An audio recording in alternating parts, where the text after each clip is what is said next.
ಹಣದ ವಿಷಯ ಗುತ್ತಿಗೆದಾರರ ಕಮಿಷನ್ ತೆಗೆದುಕೊಳ್ಳುವಂತ ತಾವೇನು ಮಾಡಿದ್ದೀರಿ ನಿಮ್ಮ ಅವಧಿನಲ್ಲಿ, ಯಾವ ಮಟ್ಟಕ್ಕೆ ನೀವೆಲ್ಲರೂ ಕೂಡ ಪಿ ಡಿ ಒ ಹತ್ರ ಹೆಂಗೆ ಕೈ ಹಾಕಿದ್ದೀರಿ, ಪಿ ಡಿ ಒಗಳ ಮಟ್ಟದಲ್ಲಿ ನೀವು ಯಾವ ರೀತಿ ನೀವು ಹಣದ ಬಗ್ಗೆ ನೀವೆಲ್ಲ ಕೂಡ ನೀವು ವ್ಯವಹಾರ ಮಾಡಿದ್ದೀರಿ, ಅಧಿಕಾರಿಗಳ ಜೊತೆಲಿ ನೀವು ಯಾವ ರೀತಿ ನೀವೆಲ್ಲರೂ ಕೂಡ ನಡ್ಕೊಂಡಿದ್ದೀರಿ ಅಂದ್ಬಿಟ್ಟು ಅಧಿಕಾರಿಗಳೇ ಹೇಳ್ತಾರೆ. ನಾವೇನು ಹೇಳಬೇಕಾದ ಅವಶ್ಯಕತೆ ಇಲ್ಲ.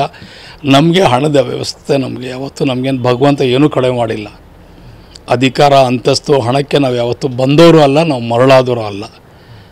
ಬೇಕಾದಷ್ಟು ನಮ್ಮ ತಂದೆ ತಾಯಿ ಎಲ್ಲರೂ ಕೂಡ ಇವತ್ತು ಕೂಡ ಜಮೀನ್ದಾರ ಮಕ್ಕಳು, ನಾವು ವ್ಯವಸಾಯದಲ್ಲಿ ರೈತರ ವರ್ಗದಲ್ಲಿ ಬಂದಂಥ ಮಕ್ಕಳು ನಾವೆಲ್ಲರೂ ಕೂಡ. ನಾವೊಂದು ಟೀನೂ ಕುಡಿಲಿಲ್ಲ, ನಾವು ಯಾವತ್ತು ಕುಡಿದವರು ಅಲ್ಲ. ಅದರ ಅಪೇಕ್ಷೆ ಯಾವುದಾದ್ರು ಒಂದು ಉದಾಹರಣೆ ಹೇಳಿದ್ರೆ ನಾನು ನಮ್ಮ ರಾಜಕಾರಣ ಅಲ್ಲ, ಇತಿಹಾಸದಲ್ಲಿ ಮತ್ತೇನೂ ಕೂಡ ನಾವು ಯಾವತ್ತೂ ಕೂಡ ನಿಮ್ಮ ಮುಖನ ನೋಡೋಕ್ಕಾಗಲ್ಲ. ಹಣದ ವಿಷಯ ಗುತ್ತಿಗೆದಾರರ ಕಮಿಷನ್ ತೆಗೆದುಕೊಳ್ಳುವಂತ ತಾವೇನು ಮಾಡಿದ್ದೀರಿ ನಿಮ್ಮ ಅವಧಿನಲ್ಲಿ, ಯಾವ ಮಟ್ಟಕ್ಕೆ ನೀವೆಲ್ಲರೂ ಕೂಡ ಪಿ ಡಿ ಒ ಹತ್ರ ಹೆಂಗೆ ಕೈ ಹಾಕಿದ್ದೀರಿ, ಪಿ ಡಿ ಒಗಳ ಮಟ್ಟದಲ್ಲಿ ನೀವು ಯಾವ ರೀತಿ ನೀವು ಹಣದ ಬಗ್ಗೆ ನೀವೆಲ್ಲ ಕೂಡ ನೀವು ವ್ಯವಹಾರ ಮಾಡಿದ್ದೀರಿ, ಅಧಿಕಾರಿಗಳ ಜೊತೆಲಿ ನೀವು ಯಾವ ರೀತಿ ನೀವೆಲ್ಲರೂ ಕೂಡ ನಡ್ಕೊಂಡಿದ್ದೀರಿ ಅಂದ್ಬಿಟ್ಟು ಅಧಿಕಾರಿಗಳೇ ಹೇಳ್ತಾರೆ. ನಾವೇನು ಹೇಳಬೇಕಾದ ಅವಶ್ಯಕತೆ ಇಲ್ಲ. ನಮಗೆ ಹಣದ ವ್ಯವಸ್ಥೆ ನಮಗೆ ಯಾವತ್ತೂ ನಮಗೇನು ಭಗವಂತ ಏನೂ ಕಡಿಮೆ ಮಾಡಿಲ್ಲ.